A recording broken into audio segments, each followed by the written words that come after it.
7 o'clock. Welcome to the online audience. Welcome everybody here to Position of Neutrality. Welcome to New Freedom. Anybody here for the first time tonight? Oh, good. A few of you. Very good. Welcome. So we'll warn you in advance. You may experience us just a little different here. What we do here, we've been doing for lots of years. We take a look at the suggested instruction for a step or so a week directly out of this book. And we use this book in 12-step recovery. Why? The process described by the authors of this book has been proven to work for addicts of the hopeless variety, addicts to alcohol and other substances. So although I may look like I'm telling you what the book says, that's not what I'm trying to do.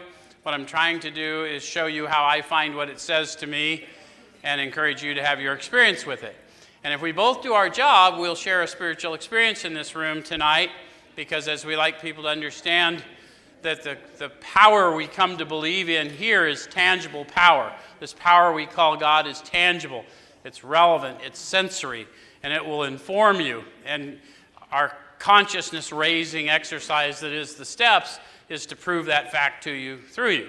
So we're going to try and get you to relate to what I'm sharing from up here, and when you do, at some point you'll feel something. When you do, I'll know and I'll call it to your attention. And that way we'll be sharing the oneness. Does that make sense? Yeah. Okay, and so tonight it's inevitable that we're going to encounter some of that, because we're going to be looking at high consciousness, the awakened walk. So we're going to be talking about steps 10 and 11. So in your book you want to be at page 84. As a matter of fact, let's start back to 83 and let's just review something, and then we'll roll to 84. Some of you will recognize what I'm about to go over with you as the promises, because people have hung them on the wall and said these are the promises. But what they really are is the 9th step promises, which will help you understand the language they use and why I'm differentiating that for you. They're states of being that you'll find yourself in based on your state of consciousness. Does that make sense? They're not just words on a wall. They're actually levels of awareness. So we're going to start on page 83. It says, if we are painstaking about this phase of our development, we'll be amazed before we're halfway through. So what phase of our development are we in? Steps 4 through 9. So steps 4 through 9 are the practices, right? Self-inventory, confession, restitution, right? And now the next thing is going to be relationship building, and that's going to require an awakened state. I've got to be talking to a power within me that I know is real, tangible, and relevant. Does that make sense? Yep. So we will be amazed before we're halfway through. We're going to know a new freedom and a new happiness. So they use the words they mean the words they say. When they say new, what does new mean? New, unlike anything I've ever experienced before. So a lot of people think, okay, I'm off the dope. This is a new freedom. No, it's an unfamiliar freedom, but it's not new. Right? Unless you were born addicted to that particular substance, in which case it may indeed be. But the fact of the matter is, for the most of us, that's not the freedom we're talking about. What did I ask for in 3? Relieve me of the bondage of self, that I may better do thy will. So the new freedom I'm experiencing is I'm finally free of me, so I'm free to be me. I'm free of the fear that blocks me from becoming a better version of me. Does that make sense? Yep. Which inevitably brings about a new happiness, because it's okay to be me for the first time maybe ever. But that's a profound difference between I'm not picking up no matter what, right, where I'm still miserable. Does it make sense what they're talking about? It's why we want to remind people the fellowship is not the program. The program's in the book. The fellowship's in the rooms. If you're not getting this freedom, it's because you're not in the book, right? Yep. Because this is their witness. Okay, so we're going to know a new freedom and a new happiness. We will not regret the past nor wish to shut the door on it. Why not? We are starting to learn that whatever difficulty we experience, there's someone out there that needs our experience of the healing and the redemption we've received. Yes? Yep. Okay. And so we will comprehend the word serenity and we will know peace. Think about how profound those declarations are. Have you ever looked up the definition for serenity? In a lot of dictionaries it just says, "see serene." Because it's inexplicable, right? The state of being that is serenity is not something one can comprehend without the experience. What does it mean to know peace? Calmness. Yeah, you'd have to be absent conflict, right? Peace is the absence of conflict. So you'd have to be absent conflict within you. How many of you can relate to just desperately wanting that storm in you to stop? Okay, well, this is the first 100 that wrote this story spoke of an experience they had and were having. They're not theories. But all the people that spin these words after confuse us. These are states of being that are promised. And what was the condition? Thoroughly followed our path, right? So then it goes on to say, what did I do? Oh, I'm still up here. No matter how far down the scale we've gone, we'll see how our experience can benefit others. We already touched on that. That feeling of uselessness and self-pity will disappear. How many of you have started to have that happen? You realize even if you got a difficult hand dealt to you in life, when you've been able to use it to comfort another, that somehow you realize that that experience was preparing you for this very moment where you got to relieve somebody else? How many of you got a flow of the Spirit then? How many of you have learned to emote as a result? We see some people that don't know how to emote here, and all of a sudden they start having these experiences and they find themselves crying for no reason, and they're not ashamed of it. And in a room full of people like us, that's pretty amazing, right? So we will lose interest in selfish things and gain interest in our fellows. Notice how that doesn't describe me doing anything.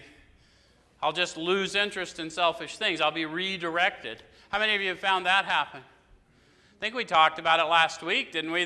That I became a far better person than I ever wanted to be. Anyone know what I'm talking about? Yeah.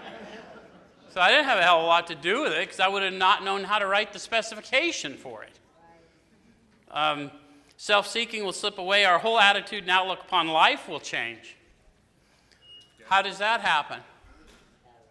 How many of you have started to learn here that the world doesn't cause how we think and feel, it reflects how we're thinking and feeling? So once I know that my relationship with creation is my relationship with Creator, when I'm disturbed in creation, I need to check in with Creator. Right? But that's discipline in the practices 4 through 9, to Sean's point. So fear of people and of economic insecurity will leave us. How many of you have had that happen? Yep. We see it with the new people. They're afraid to talk. They're afraid to even be seen. And then one day we see them interacting, and maybe they get up on a podium, and they tell their story, and they get a little liberation. Any of you have been that guy or seen that man or woman all of a sudden just come out of themselves and start to be whole and find out it's okay to be them? Yep. That's the promises coming true. It's not words on a wall, right? It's important that you recognize these as states of being, because pretty soon they're going to ask us, are these extravagant promises? And we'll, fucking A. But the reason they're calling it to our attention is because it just seems so far out of the realm of possibility for people like us, yes? Okay? So we'll intuitively know how to handle situations which used to baffle us. How many of you have found that to be true? Yep. When you're informed in the Spirit, you just know, right? We'll suddenly realize that God is doing for us what we could not do for ourselves. How many of you have had that? Because God's not picking up. God's not in the not do business. God's arranged for me to not suffer from the fact that I'm not inebriated, because he's inebriated me in the Spirit if I'll serve. Anyone know what I'm talking about? Yeah. Okay, so are these extravagant promises? They are extremely extravagant promises, but we serve an extravagant power, and it's so important that we recognize that, and that they're greater, and there's no end to that extravagance. It's a progressive recovery because I had a progressive illness. Yes? We think not. They're being fulfilled among us, sometimes quickly, sometimes slowly. They will always materialize if we work for them. We had to read that because the very next sentence says, this thought brings us to step 10. So you're not even ready for step 10 if you haven't started getting a glimpse of the 9th step freedoms, the 9th step fitness. Does that make sense? Right. Which is why hanging them on a wall was a cute thing to do, but remember, some drunk did that. Those are not the promises, they're the 9th step promises. And if you're not knowing this, you don't, the profundity of it and the wanting to go further and deeper isn't there, right? This will only work if I honestly want to and I'm willing to make the effort, and so I need to know the whole deal. Why would I want to make this effort, yeah? Okay. So this thought brings us to step 10, which suggests we continue to take personal inventory and continue to set right any new mistakes as we go along. So if I'm going to continue, when did I start? Step 4 through 9. Back where we started, right? What Sean's talking about. So in step 4, I learned how to take a personal inventory. So I'm going to continue doing that. And I'm going to continue to set right new mistakes as I go along. When did I learn how to do that? When I was setting right old mistakes. So one of the things that we don't tell people is don't stay at 9 and then pretend you're going to do step work around 10. Start your amends and then get out and serve. You'll learn to pray and meditate on the fly because you'll have to, because we are very disturbing people. Okay? I'm not lying, am I? We are difficult. Okay, so we vigorously commenced this way of living as we cleaned up the past. So remember when they talked to us about a way of living? Back in that hopeful chapter of how it works? Didn't they talk to us about the people who don't recover? They're naturally incapable of grasping and developing a manner of living. Okay, well, they wouldn't have told us that if they weren't going to lay out precisely what the manner of living was, would they? So now we were in how it works. They took us through the whole process. Now we're in detailed instructions on how to put the practice into discipline. Does that make sense?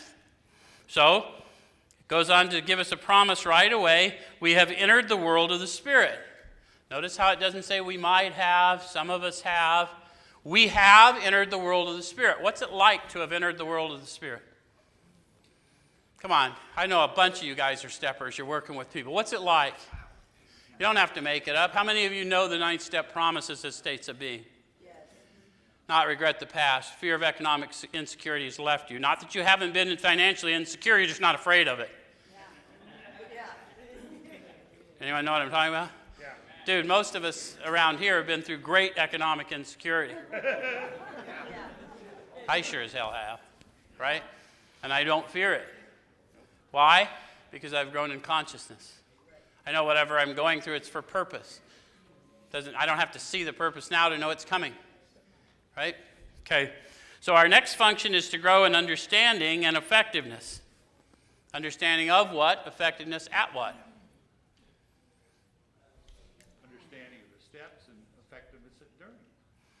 Yeah, and there's no wrong answer. Sean doesn't have all the answers. How many of you have grown, and I'm not picking on Sean, but the reality is sometimes people feel intimidated, and how many of you have grown an understanding of yourself as an addict when you realize now that you really were sick, even it really is true. You really had a mental illness that prevented you from behaving in rational ways. So how many of you found out that there were understanding humans that knew of your condition and helped you get cemented in that? How many of you grew to understand that God is real and tangible and sensory and that you can form a relationship based on the experience you've had as you move through the steps? Yes. Right? So the understanding of the entirety, I kind of broke down what Sean was saying. As we go through the process, we start to feel the flow of the Spirit. We start to get confirmation. We get revelation, yes? Okay. And then it tells us the effectiveness is what? How many of you have found that you're more effective working with people when you've allowed yourself to set aside judgments you once used to hold? Yeah, you can't help anyone you're judging because you're not seeing them, you're seeing your thoughts. So you're trying to fix yourself again. Think how well that worked for us. Okay, so This is not an overnight matter. Why do they tell us that? How many of you wanted instantaneous freedom and freedom forever? So they're warning us in advance that you're gonna be forever changed instantly, and then you're going to walk into your realization of that change. Does that make sense? Okay. It should continue for our lifetime. Continue to watch for selfishness, dishonesty, resentment, and fear. If I'm going to continue, when did I start? They showed me how to recognize it in 4, right? Right? In 3, they told me I was driven by fear, self-delusion, self-seeking, and self-pity. I stepped on the toes of my fellows. So everything about the inventory took me back to the fears that drove me all my life, right? But they were showing me that what I was seeing out there, if I'm going to continue to watch, was my thoughts and not the other person, right? So they're teaching me the discipline spiritually that eyesight without insight is spiritual blindness. Another book says, how can you see the speck in your brother's eye when you can't see the plank in your own eye? Better you should remove the plank from your eye so you can better see to help your brother, right? So you guys know that book. That's very old wisdom, but it's the same teaching. The plank in my eye is my perspective based on my limited experience with their life, right? I don't know what their life was. We pretend we do, but we have no idea, right? So we're going to continue to watch for selfishness, dishonesty, resentment, and fear, but when these crop up, we ask God at once to remove them. By this stage, if you don't know God to be tangible, you need to go back to 2. Yeah, right. Because you're never going to ask a power you don't believe in, have an experience to remove your thoughts. Right. Just not going to do it, right? So we need to be aware of that, right? And help people encounter the power that informs our steps, right? So when these crop up, so they're promising me selfishness, dishonesty, resentment, and fear are going to crop up. Any of you ever worked with humans? Yes. It's pretty much a given. How many of you have forgotten you're one of those humans? Because that's the mistake a lot of people in fellowship say. I can't change people, places, or things. I can only change me. And I go, the problem with that theory is you're a people. You can't change you. God can change you if you'll focus on them. Okay? All right, so we ask God at once to remove them. So I'm asking God to remove my selfish, dishonest thoughts so that I can better see to help. Does that make sense? And then we discuss them with someone immediately and make amends quickly if we've harmed anyone. So you may have to call a sponsor, you may have to call a trusted friend, but as you grow in the Spirit, you're going to talk to the Spirit within you. Does it make sense? All right? And then it says make amends quickly. If we've harmed anyone, then we resolutely turn our thoughts to someone we can help. Where in the steps does it suggest I can help me? Nowhere. The very first step is me admitting I'm powerless. So anything else I claim to do after that's a lie, or I was lying in one. Does that make sense? So the reality here is the principles we practice in all our affairs is not the long list that Bill wrote 15 years later, no matter how many times you were taught that. It's not true because this book was written 15 years before. The principles we practice in all our affairs are in that paragraph. Watch, ask, discuss, turn. Does that make sense? Learn to observe without judgment. Discipline your thoughts. Separate humans from human behavior, and you'll live free in the world. Make sense? Okay, so then they give us our code. Love and tolerance of others is our code. How many of you didn't know we had a code? A lot of people don't know we have a code. You can't get in the secret meetings without the code. So love what? Tolerate what? Yeah, love the human. Tolerate the human behavior. Separate humans from human behavior. If you don't like people, you don't know God because God loves people. It's got to be a mantra. Right? Okay, so then we got some more promises, and we've ceased fighting anything or anyone, even alcohol. So how many of you have lived in that place where we were fighting with alcohol, drugs? How many of you won that battle, and how many of you went and got high? That's not a battle we can win for long, is it? Any of you remember those last day or days in addiction when you're out and you're thinking maybe I should just stay out? You're thinking, yeah, maybe I overreacted.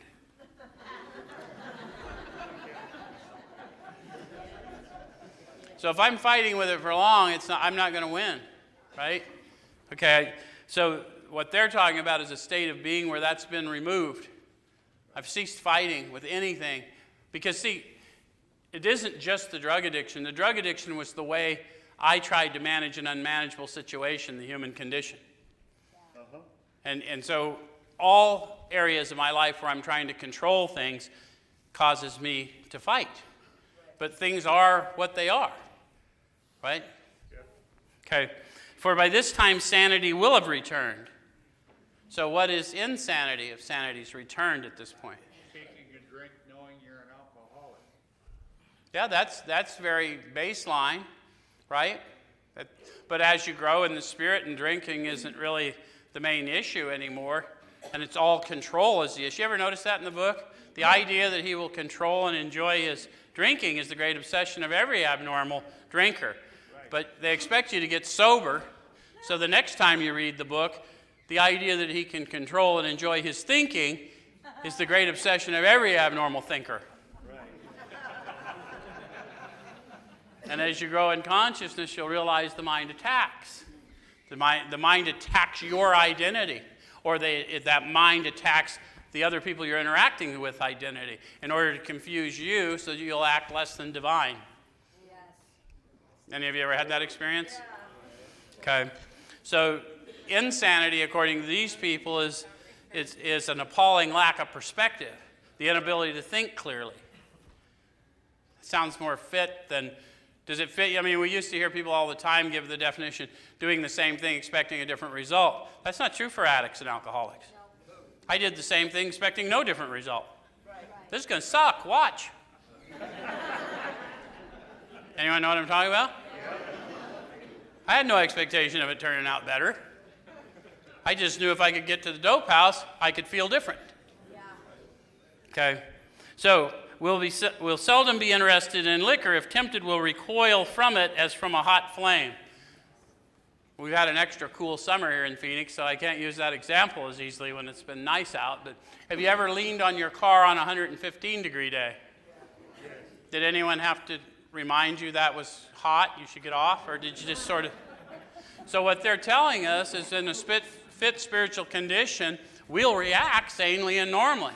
We'll recoil as from a hot flame, which was not my reaction before I went through this process, right?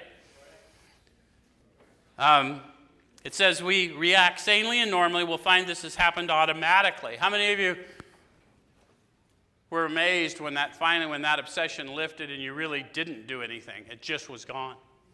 Yeah. That's what we bear witness to, not the struggle. If I'm struggling, I'm doing it wrong. We've ceased fighting anything or anyone. Talk to somebody. Let us help you. Right.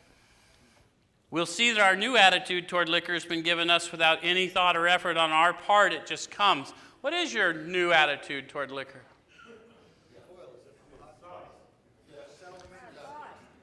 Seldom tempted, right? But I mean, the reality of liquor is it did its job. I was the one that didn't hang. Why am I mad at liquor?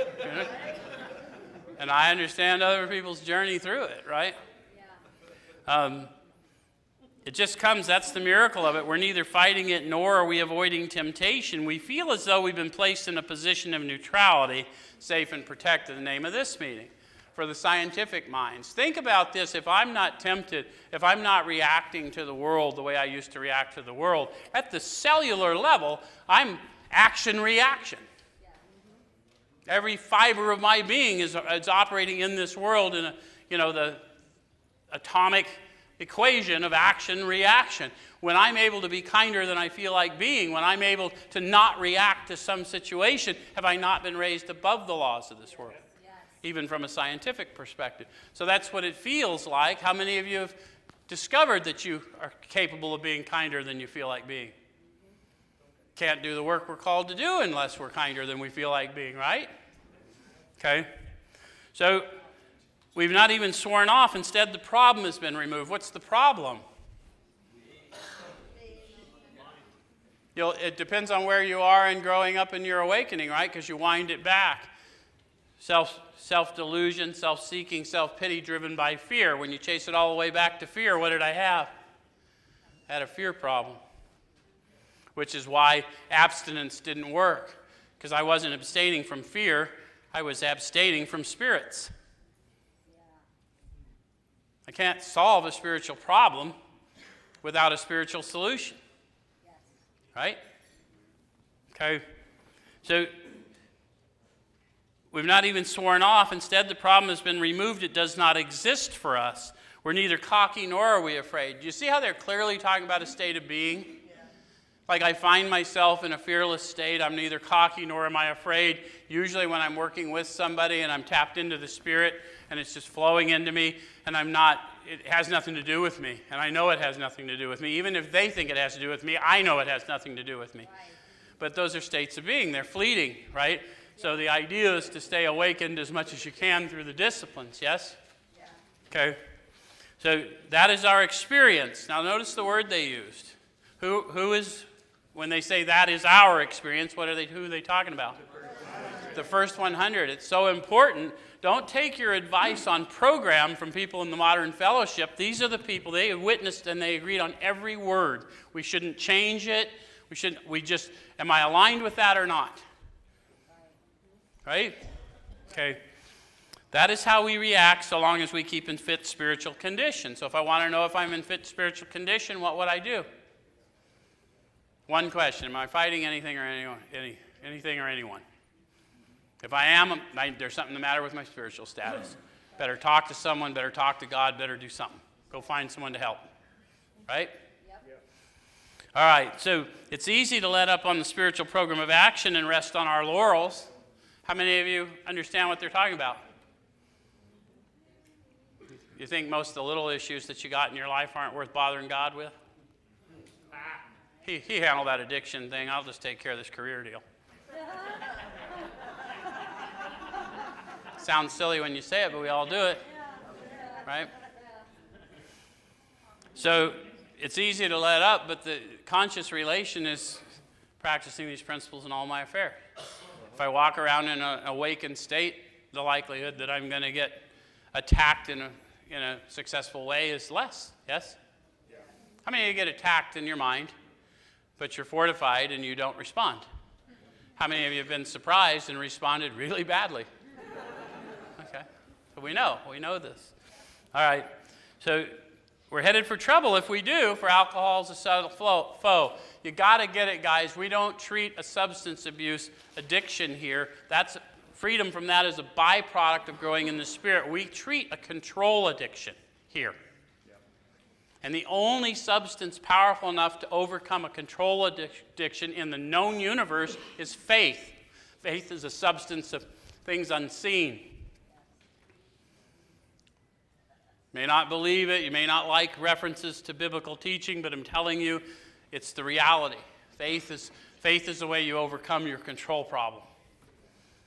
Okay, so we are not cured of alcoholism. See, they just reminded you. There's no cure for alcoholism. The only thing we can suggest is complete abstinence. And that doesn't work for a guy like me. I'm no good at abstinence. Anyone tried abstinence recently? What we really have is a daily reprieve contingent on the maintenance of our spiritual condition. So what's reprieve mean? Stay of execution. Right. Not going to kill you today. Yeah, I'm not going to kill me today. Because that's real. I'm the executioner. Yep. Right? If anyone did to me what I did to me, I'd kill him. You ever heard anyone say that? Okay. So every day is a day we must carry the vision of God's will into all our activities. Which ones? All.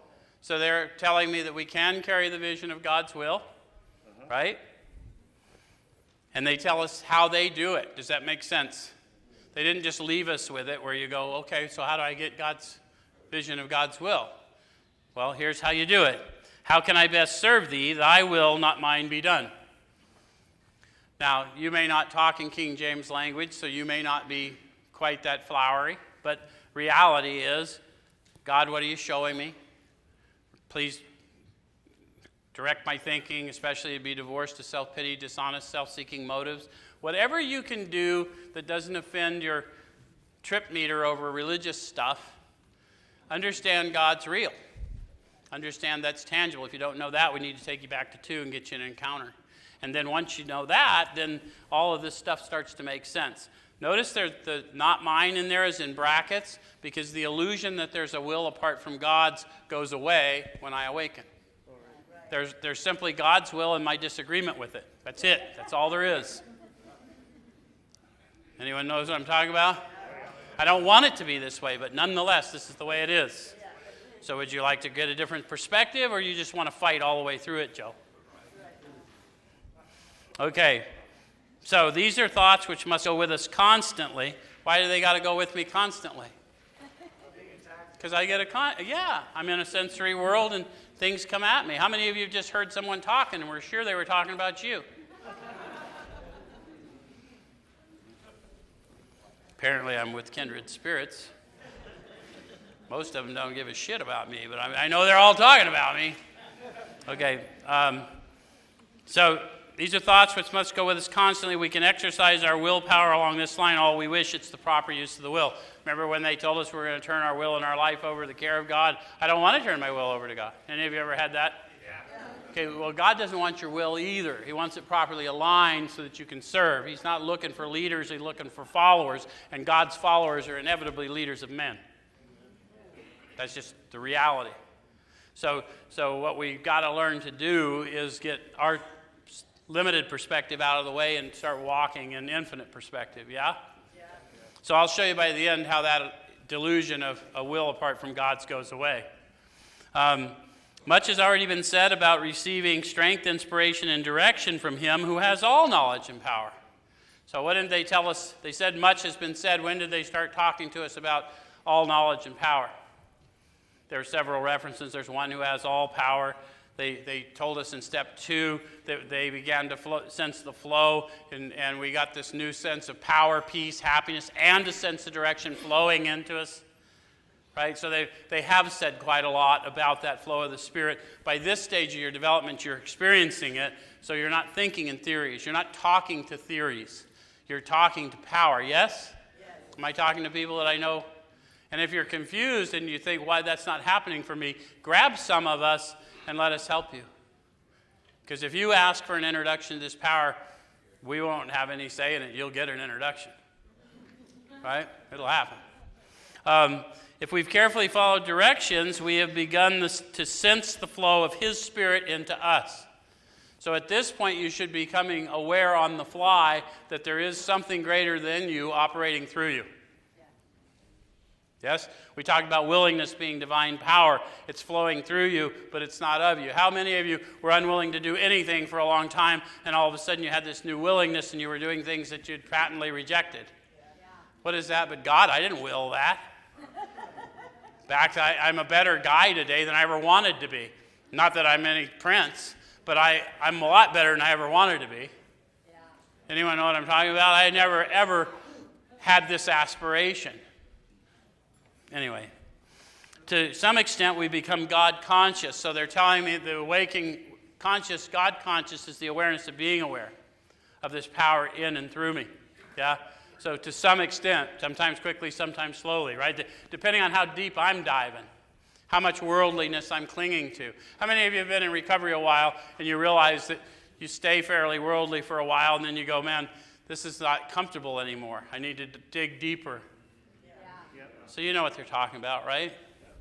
Okay, so we've begun to develop this vital sixth sense. So what is the vital sixth sense? Faith. That's your spiritual guidance. That's your insight. So you don't have to walk around blind. The sense of the other 5 senses will keep you blind without insight. Right. So the vital sixth sense. Why is it vital? Because that's life. It's not necessary for life. It is life. Does that make sense? Yeah. Some of you read from another book. The way, the truth, and the life. Okay. All right. So step 11 suggests prayer and meditation. So now we're going to start getting into dialogue. Now that I'm in discipline, now I need to get in relationship. Does it make sense? So we shouldn't be shy on this matter of prayer. Better men than we are using it constantly. It works if we have the proper attitude and work at it. So what's the it they're talking about? Prayer works, right? If we have the proper attitude and work at it. What's the proper attitude? They told us all the way back in 1, the requirement is honestly want to, willing to make the effort. So this is the part where we got to burst people's bubble that say, just pray whether you believe or not. Pray if you want it or not. You'll want it soon enough. That's nonsense. God does not care about prayers you don't care about. I honestly want freedom from me, and I'm willing to make the effort. End of story. And if I'm willing to participate and I'm believing for God to do his part, then I will receive those blessings. And if I'm just going through the motions, I will not. That's why we cheat people when we tell them, pick a doorknob or a light bulb or a group of drunks. It's all bullshit. It's not in this book. Half of these people were atheists or agnostics, but they agreed on every word in this book. It's profound wisdom. Okay, yet we believe we can make some definite and valuable suggestions. I suggest to you, if you want to grow in the Spirit, read their suggestions, not your home groups. Including the guy at the podium tonight. Don't take my reading of it. You give me the power to think for you if you let me read your book for you. Read it, understanding it's an experience they had that I aspire to. It's not an experience that I can add my spin to. Does that make sense? Yeah. Okay. So when we retire at night, we constructively review our day. Well, that would be changed behavior, wouldn't it? Oh, yeah. How many of you spent a lot of nights destructively reviewing your day? Or destructively reviewing someone else's day. Okay, were we resentful, selfish, dishonest, or afraid? Notice how they got me looking for the same things I was supposed to watch for all day as I went along. So they already have acknowledged that I've lapsed into an unawakened state at some point, yes? So you can relax. You're going to drift back into unconsciousness, and that's why there's disciplines and practice, and yeah? So do we owe an apology? Have we kept something to ourselves which should be discussed with another person at once?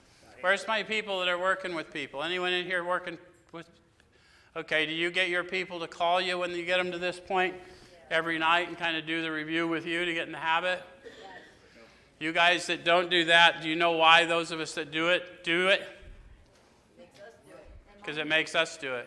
If I know that 6 of you are going to call me tonight to go over yours, I'm damn sure going to have gone over mine.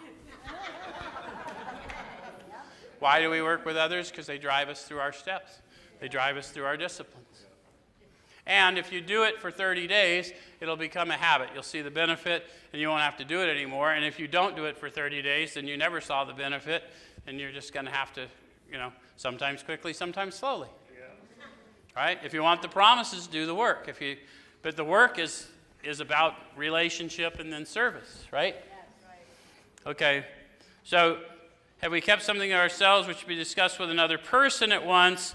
Were we kind and loving toward all? How many of you thought you were doing really good in the kind and loving toward all department until someone pointed out to you in your thoughts? Because we suffer from our thoughts, not what they do. So even if you were kind enough not to react, but you suffered all day, you need to let go of that. Does that make sense? Yeah. So am I getting all the freedom I could have? This isn't about out there. This is what's going on in me. Am I as free as I can be? And if I can't answer that one to the affirmative, am I as free as I want to be? Because maybe I'm settling right now. That's okay. It's okay to settle until you are not okay with it anymore. Right? Okay, so what could we have done better? Notice how we don't get to come to God with a gripe and not propose a solution. Right? That's just whining. Right. I had a guy explain to me, he goes, "You have kids?" I go, "Yeah." He goes, "You ever have them just running around going, nah, and you finally just screamed at them, 'What do you want?'" Think about what your Father in heaven's thinking of you. That's what he said to me. It was a little humbling. Okay, Were we thinking of ourselves most of the time? Now they're trying to get me focused back on what the problem is. How many of you have had days where you just stayed stuck on poor me? How could they do that to me? I'm not going to work with them. They're wasting my time. You ever thought about that? If people you're supposed to be helping are wasting your time, you permitted it. What did they show you? At a minimum, they showed you powerlessness, right? I learned a lot more of powerlessness from helping other people than I ever learned from chemicals. Ever had someone you dearly wanted to get well just go out and die on you? All of us have. We've been around here long enough. Any of you had children that you prayed over and did everything you could and they still got jammed up? Yeah, I have. Okay, were we thinking of ourselves most of the time, or were we thinking of what we could do for others? They're helping me unpack this. If I'm not as sufficiently awakened in the Spirit as I want to be, these are the things I've got to really ask myself and honestly answer, and so that I can move consciously into this relationship. Does that make sense? Yeah. Okay. Or were we thinking of what we could do for others, what we could pack into the stream of life? How many of you have started just sort of turning your thought, where can I go serve? What can I go do? Did you notice it kind of just came to you? It's like you don't really get ordered into that. It's not selfless if you got ordered into it, right? It's just interesting how we find ourselves around a bunch of servants, and we don't always know why we get here, but once we're here, we don't want to be anywhere else. Okay.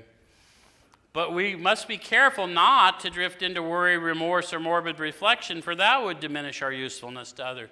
So how many of you have gotten into the place where you weren't doing it perfect enough? Any of you get into where you just weren't going to do anything because screw it, it didn't work out? How many of you tried working with people and stopped because none of them? I hear it all the time. Yeah.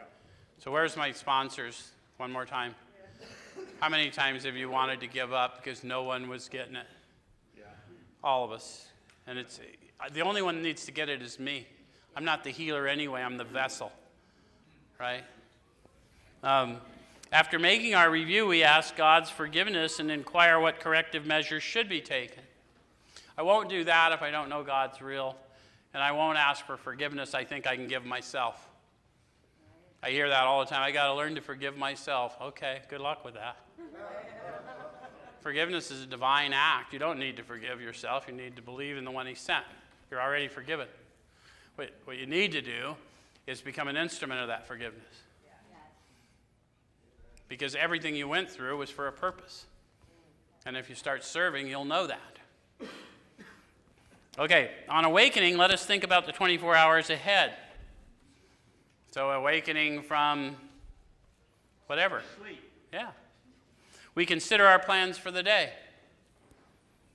Before we begin, we ask God to direct our thinking, especially asking that it be divorced from self-pity, dishonest, or self-seeking motives. So for those of you who don't like over-religious stuff, that's an easy one. Please direct my thinking, especially to be divorced of self-pity, dishonest, self-seeking motives. That's a pretty simple little mantra. How many of you have gone to fellowship meetings after you learned the difference between the program and the fellowship and wanted to tune them up? Because learning what the manner of living really is ruins our fellowship for a little while. And if you're not loving and tolerant, you're not a good vessel, so you're going to have to learn to, respond in love and non-judgment, right? Anyway, under these conditions, we can employ our mental faculties with assurance, for after all, God gave us brains to use. So that whole thing, don't go into your head alone, and all that's silliness too. We want you to think. It was on the walls for years and years and years. Think. We want you to wake up first. If you're thinking in an unawakened state, you're just running around in your psyche. But if you are awakened, then you're going to receive guidance, you're going to receive inspiration, and you're going to be able to apply it to real issues for people in your life. So if I employ my mental faculties, so God, after all, God gave us brains to use, I can employ my mental faculties with assurance. If I employ my mental faculties, what does that mean? My thoughts are working for me instead of me working for my thoughts. How many of you have found yourself working for your thoughts? In an unawakened state, you'll work for your thoughts. Either your brain's a tool or you are. You decide. Right? My brain will turn me into a real tool. Ask anyone who knows me.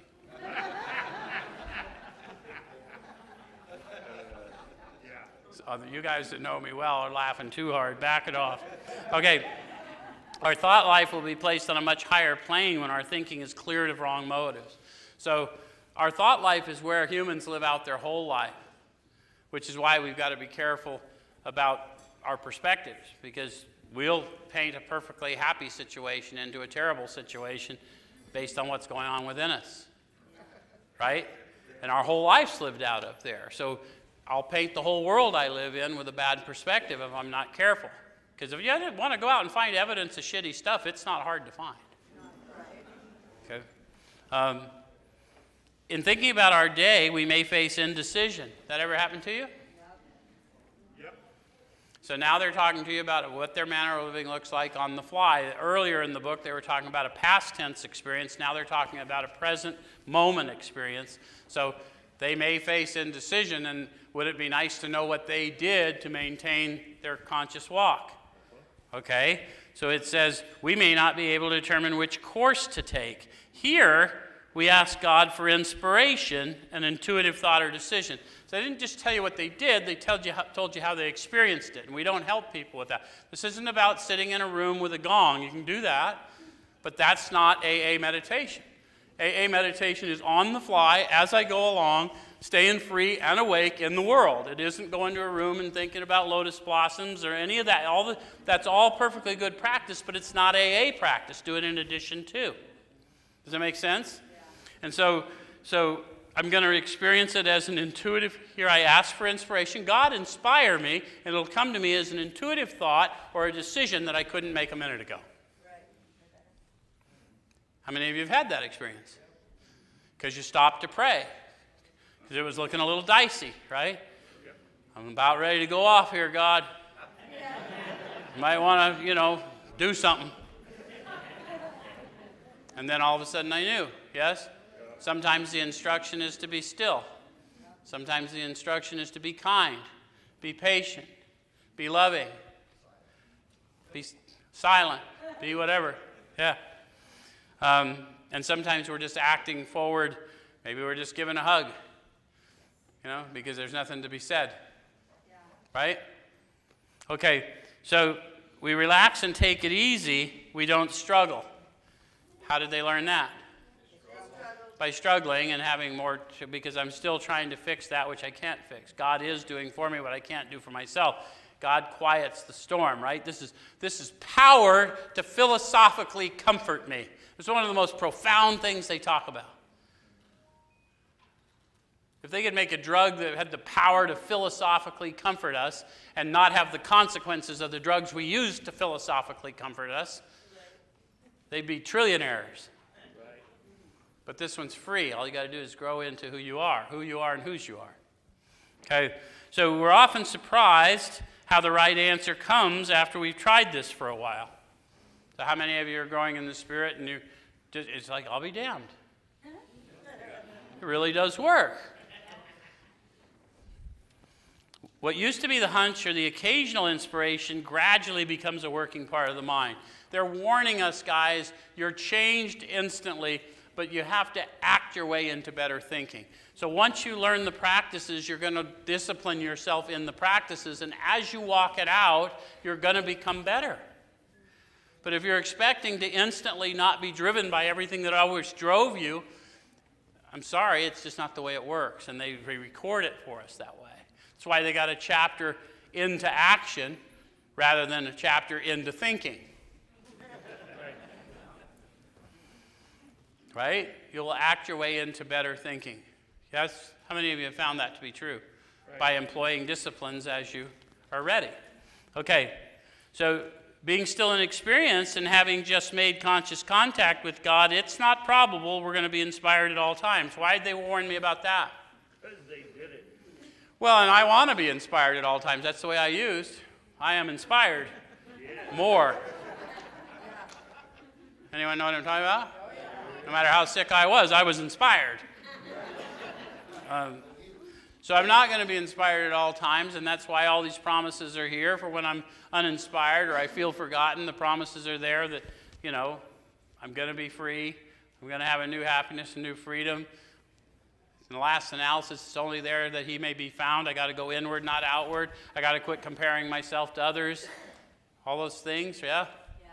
Okay, we might pay for this presumption in all sorts of absurd actions and ideas. How many of you have done some absurd actions and ideas? How many of you, after you did them, found out they weren't that absurd? They were absurd by human standards, but not by divine standards. So you're going to have to go out and take a risk of looking foolish, because all of God's people look foolish to people who don't know. That's right. True? Where's my biblical scholars? Am I lying? The message of the cross is foolishness. Okay. Nevertheless, we find that our thinking will, as time passes, be more and more on the plane of inspiration. We come to rely upon it. So they're going to come in inspiration. They're going to move in inspiration of the Spirit. The Spirit knows where I'm going and why I'm going. Yeah? We usually conclude the period of meditation with a prayer that we be shown all through the day what our next step is to be. So, why would I want to know what my next step was to be? Well, because I don't know where I'm going until I'm informed. And there is one with me that's already there. And as you grow in that absolute reality, then it's just better to know where you're going based on somebody who's already there than me trying to make it up. Yep. Right? All right, so that we be given whatever we need to take care of such problems. We ask especially for freedom from self-will and are careful to make no request for ourselves only. We may ask for ourselves, however, if others will be helped. We're careful never to pray for our own selfish ends. Many of us have wasted a lot of time doing that, and it doesn't work. You can easily see why. Now, they're assuming you've done some work up to now, and if you haven't done the work, you may not know that. So when they say you can easily see why, how many of you looking at the steps before you did them saw the sharing of all your dark secrets in 5 and go, no, I'm not telling that to nobody? How many of you looked at that list of amends and said, there is no way? Okay, so what I wanted was all my problems. I needed my court problems to go away and my fines to go away and all those things. But all of those things, empowered in the Spirit that I walked through, removed my real problem, which was my low self-esteem, my guilt, shame, and remorse. All of that got removed as I was empowered to walk through those worldly difficulties. And then all the rest of this made sense. I was empowered to walk through the making of amends when I saw that it would make me more fit in the Spirit. But I wouldn't have known that until I had the encounter of power in 2 and informed that decision in 3, had my eyes open in 4, saw what it was really going to look like, saw the part I played, and knew for the first time in my life I could be a better version of me, but I needed to write the specification with my Creator, not all the influences on my life. How many of you were influenced by other people and you became a version of you that they wanted, not what you wanted? This is time for a reset. Okay, so we're careful to never pray for our own selfish ends. Many of us have wasted a lot of time doing that. It doesn't work. You can easily see why. With that explanation, can you now easily see why? Sure. Yeah. Because I needed that process. The process is not the obstacles in my path. It is my path. The obstacles in my path are my fear, my lack of identity, my guilt, my shame, my remorse. Yes? If circumstances warrant, we ask our wives or friends to join us in morning meditation. How would I know if circumstances warrant? They might ask, what are you doing? Any of you feel a little foolish about your practices at first, and so you weren't sure who to tell about it? So one of the sure ways to know if circumstances warrant is if they're genuinely interested in what you're doing, why would you not share it with them? Right? Okay. So if we belong to a religious denomination which requires a definite morning devotion, we attend to that also. So do your religious practice and your AA practice, right? If you've got a devotion you need to do in the morning for your particular faith, by all means do it. But don't set aside one for the other. The two will enhance the other. Does that make sense? Yes. Okay. So if not members of religious bodies, we sometimes select and memorize a few set prayers which emphasize the principles we've been discussing. There are many helpful books also. Suggestions about these may be obtained from one's priest, minister, or rabbi. You can go to religious people and ask them what you might want to look into based on where you are in your faith walk. Or you may just want to do your AA meditations that somebody set out for you. That may be enough to start, yeah? Whatever, just getting into practice, huh? Okay, be quick to see where religious people are right. Notice how it didn't say that religious people are right. Be quick to see where religious people are right. How many of you, after you learned what the program was, went to the fellowship and found out a lot of people there have never read our book? You don't think that happens in the church? Why would we hold them to a different standard than we hold recovery people to? We're talking about the same power. We're reading from the same text. That's the fundamental text to this, whether you like that or not. It is. They studied that for 4 years before they wrote this. So, be quick to see where religious people are right. Make use of what they offer. If nothing else, they offer confirmation of what you're already experiencing in your AA walk. Right? How many of you learned that later? Remember, half these guys were atheists or agnostics. So they're witnessing to experience they had. So if you're having the same experience, congratulations, you're right on path. Okay? All right, so as we go through the day, we pause when agitated or doubtful. Has that ever happened to you? Yeah. How many times today? Agitated or doubtful? 6 agitations, 2 doubtfuls. Wait a minute, the last 2 doubtfuls pissed me off, so 8 agitations. Anyone know what I'm talking about? I like the word agitated because one of the things you'll learn as you grow in the Spirit, remember they promised you a progressive recovery.